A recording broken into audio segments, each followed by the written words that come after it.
蕾哈娜这件衣服呢，瞬间让世界知道了中国时尚。我在小的时候一直渴望做一条大裙子，学服装设计20年以后，2004年才做了这件大襟，用了5万个小时。我都有人说郭培疯了，我都根本就无视。突然间就觉得自己找到表达自我的方式。在这之前，我的展览大部分都在西方，走过了10多个博物馆。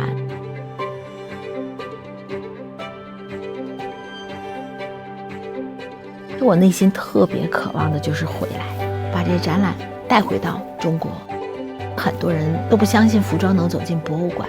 咱们家的主席他跟我说，你因为是艺术家，每一件作品都是我和博物馆一起的精选，一定要特别给这个展览所有人知道的。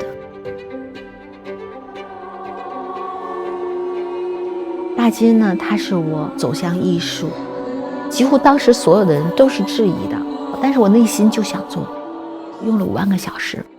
当时有一个人问我，郭培，你这件衣服得卖多少钱呀？那我就算100块钱1个小时，那他要500万。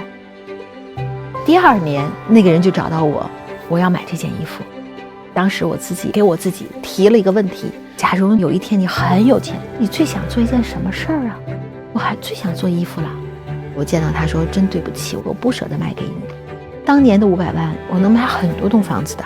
我的先生当时也说，哪个设计师衣服能卖到500万？这个系列叫1002夜，4个代表皇后，全世界最著名的皇后。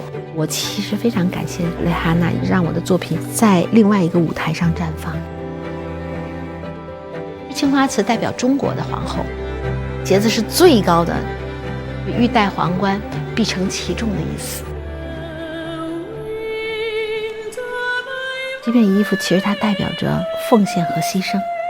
我为87岁的卡门设计的，它很轻，又有这种张力。卡门一出场，你就会落泪。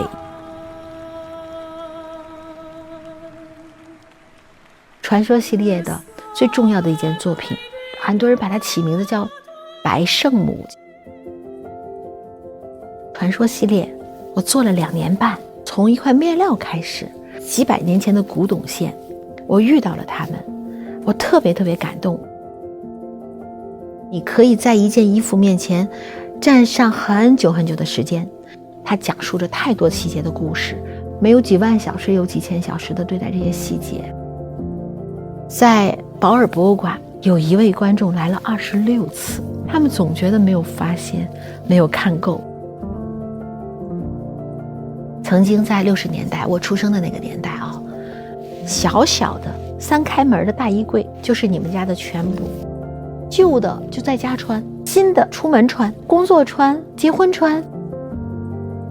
我的品牌是97年，其实我已经走过了27年，我创作了非常多的我自己最开始根本不懂的东西，直到成为了法国高定工会的一份子，然后在巴黎连续做了10场。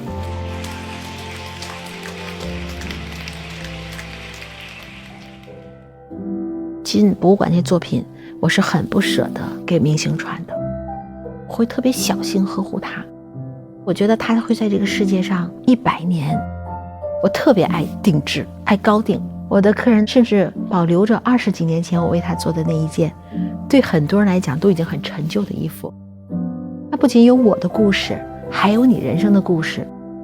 我们作为艺术家，他的表达可能特别纯粹。如果你用数字来衡量，你不会认为我商业很成功的。很多人也期望我能够接受资本，这一切我都不喜欢。我们自己挣的钱自己花，这叫一份自由。在我的所有的衣服里面，我都会绣上我的签名。